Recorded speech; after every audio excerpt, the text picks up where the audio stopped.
G. I am working as an assistant professor in Department of Information Science and Engineering, SJVIT, Bangalore. I welcome you all to this lab session on machine learning. Yes, good morning all. Today we shall look at the first program in your machine learning lab curriculum, which is FindS algorithm. So for the FindS algorithm, in order to execute this program, open your Anaconda notebook. There you have to type your program, and then you can see this run command over here. So if you are going to use this run command, the program is going to run based on the sections. So continuing with our discussion, what is this concept of FindS algorithm? So in the FindS algorithm, our aim is to find the most specific hypothesis. So for this, we will start with the data set. We will take the data set, and from there, initially I am going to initialize my hypothesis to the most specific values. And once I initialize my hypothesis to the most specific values, what do I mean by most specific values here? The value 5. And now once I initialize my hypothesis to the most specific value, then I'll go to my data set. So here I have my data set. So you people can see this data set here. It has been highlighted. So I'll take the first data set into consideration, which is that first training example. You can see it over here. So that training example, the target concept value of the training example is yes. So since it is yes, I must consider that training example, and I have to see if my hypothesis values which I have as of now, if they are more specific. Then if they are more specific, I should replace those values with these general values. So that is the first step, wherein I'll replace these specific values with this general set. Then in the second step, I am going to consider the second training example, and again my second training example is also a positive one. So now because it is a positive one, I'll again go to my recent specific hypothesis, which is my first training example, and I'll compare these attribute values with each of the values of my specific hypothesis, and I'll see if there is a change. I'll replace it with more general value. Now the first value is sunny, and the first value of my specific hypothesis is also sunny, so I'll retain the same value. The second value is warm. The specific value for this attribute is also warm, so I'll retain the same value. Then I have the value for my next positive instance as I for the attribute humid, but when it comes to my specific hypothesis, the attribute value is normal. Since there is a change, I'll now replace it with a more general value, which is question mark.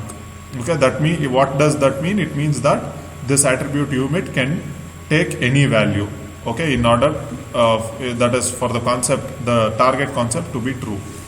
Now moving on, I see the same value with respect to all other attributes. So this becomes my most specific hypothesis now. So now the specific hypothesis will take a new form, that is sunny, question mark, high, strong, warm, same, and yes. Okay, so this way we continue. We saw what should be done if a positive instance is encountered. Now what if we encounter a negative instance, which is our third training example here? If we encounter a negative training instance, then in that case, that should be discarded. Okay, so with this premise of knowledge, if we begin with our discussion, if you see the first statement as import numpy as panda, okay, numpy as np. So what does this statement mean? Here we are importing this package numpy, and we are giving it an alias name np. And here the next statement is import pandas as pd.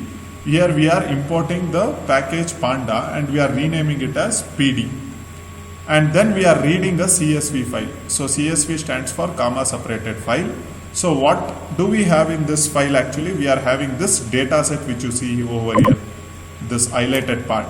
So this entire data set is present inside the CSV file. So we have to obviously read that in order to perform the computations over it. Then whatever the data set that we have read will get printed. So hence we have the statement print data. So then continuing, we first look at the target concept value and we see if it is a positive example or a negative example. Only then we continue with our computation. If it is a positive example, then we perform a different action, and if it is a negative example, we perform a different action. So what if a target concept is positive?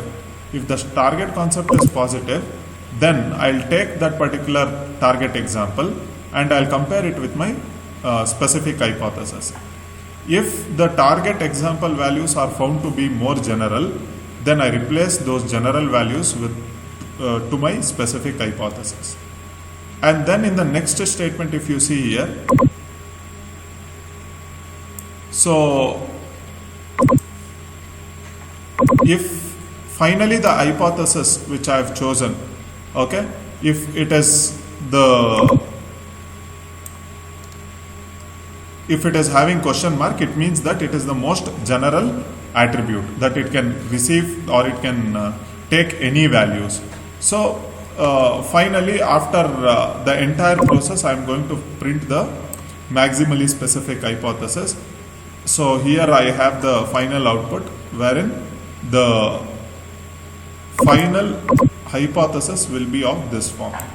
So if you see the attribute values, wind can take any value, and then the attribute value water can take any value, and the attribute value forecast can take any value. In spite of taking any value, the target concept will be evaluated to yes.